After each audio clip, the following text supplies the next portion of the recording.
Eli என்ன செய்திருக்க வேண்டும் என்றால், கடவுளுக்கு விரோதமாக வாழ்ந்து வந்த தன்னுடைய பிள்ளைகளை ஆசாரிய பணியிலிருந்து விலைக்கு வைத்திருக்க வேண்டும். இந்தவா நீங்கள் வராத, இந்த வேலைக்கும் உனக்கும் ஆகாது.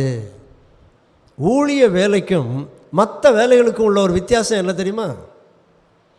ஒரு டாக்டர் தன்னுடைய பேஷண்ட்டுக்கு போதிப்பார், புகை பிடிக்காதே, பிடிச்சா உனக்கு இந்த நோய் வரும் அப்படின்னு சொல்லிவிட்டு அவர் அந்த பக்கமாக போய் புகை பிடிக்கலாம், யாரும் அவரை கேள்வி கேட்க மாட்டாங்க.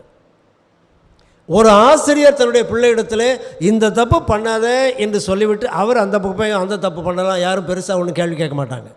ஆனால் ஊழியனுடைய நிலைமை என்ன தெரியுமா?